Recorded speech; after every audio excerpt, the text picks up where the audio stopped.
Hello welcome back to my YouTube channel Qasim Quest. So guys, topic पर मैं आज बात करने लगा हूँ वो मुबारक हवेली के बारे में है। इसमें दो बातें होंगी। सबसे पहले तो मैं मुबारक हवेली की हिस्ट्री आपको बताऊँगा और दूसरा मैं और कोहिनूर के बारे में बताऊँगा। ये वीडियो मैं क्यों बना रहा हूँ, प्रीवियसली आपने मेरे देखा था कि मैं दिल्ली गेट घूम रहा था, तो घूमते घूमते मैं अंदरूनी लाहौर में मुबारक हवेली तक पहुँचा। तो अंदर घूमते हुए मैंने उसकी सब हिस्ट्री को पढ़ा। सबसे पहले मैं आपको मुबारक हवेली की लोकेशन बताता हूँ कि आप मुबारक हवेली कैसे पहुँच सकते हैं। तो इसमें बहुत सारे रास्ते थे। सबसे आसान रास्ता है जो अंदरूनी लाहौर को जो सर्कल रोड लगता है शालमी चौक से, आप एक काम करें, आप उसी रोड पर जाएं और जो मोची गेट है आप उसमें दाखिल हो जाएं। तकरीबन 5-6 मिनट आप पैदल जाएंगे तो सीधा आप इसी मुबारक हवेली तक पहुँच जाएंगे। सब्ज़ रंग का गेट होगा, उस पर मुबारक हवेली लिखा होगा। सबसे पहले बात करते हैं ये नाम इसको मिला कैसे था। तो जब मैं इस पर अंदर तहकीक कर रहा था तो मुझे पता चला कि आलम मोहम्मद शाह रंगीला हुआ करता था, मुग़ल बादशाह। उसके दौर में मीर बरदरान ने ये हवेली ली थी। तो उनके पास बड़े अरसे के बाद एक बच्चा पैदा हुआ। तो उन्होंने ये समझा कि ये कोई बहुत ही मुबारक किस्म की हवेली है, तो इसलिए हमारा बेटा हुआ है। तो उन्होंने इस हवेली को मुबारक हवेली का नाम दे दिया। फिर वक्त गुजरता गया, वो लोग वहीं पर आबाद हुए। फिर जब यहाँ पर बाहर से हमले हुए, अफ़गान लोगों के, सिखों के हमले शुरू हुए, तो लोगों ने यहाँ से नकल मकानी शुरू कर दी। इसी तरह मीर बरदरान भी ये हवेली छोड़कर यहाँ से चले गए।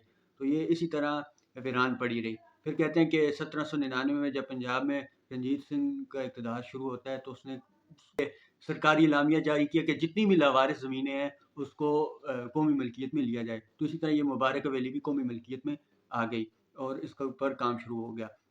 तो फिर ये जिस शख्स के पास आगे चल के आई उसका नाम नवाब अली रज़ा कज़लबाश था। ये तुर्किस्तान के अहले तशी थे जो वहाँ से मौजूदा जो अज़रबैजान के इलाके हैं यहाँ से हिजरत करे हिंदुस्तान आए।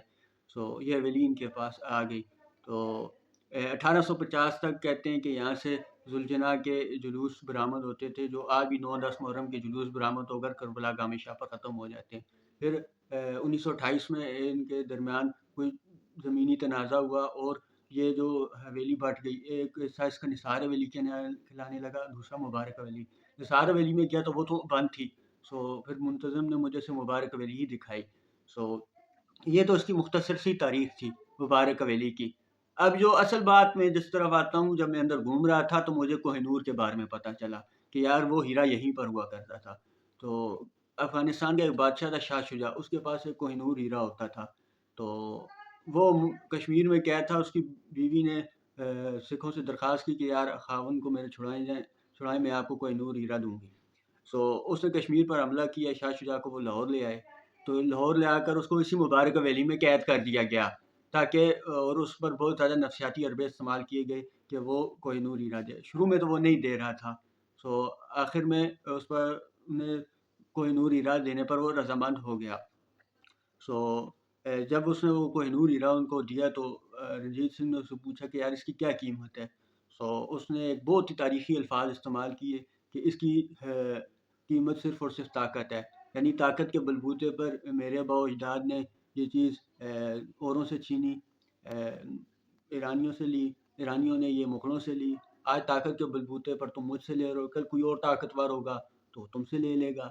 तो फिर कहते हैं कि जब तक रंजीत सिंह रहा उसके पास ये रहा। उसके बाद जब उसका बेटा शेर सिंह आया, वो तो उसको अपने बाजू पर बांधा करता था। इतना करते-करते फिर जब ये सिखों का इक़्तिदार ख़त्म हो गया तो अंग्रेज़ों ने ये कोहिनूर हीरा इनसे ले लिया। आज भी जो मलका है उसके ताज में ये कोहिनूर हीरा पड़ा होता है। ये तो थोड़ी मुख्तसर तारीख़ थी।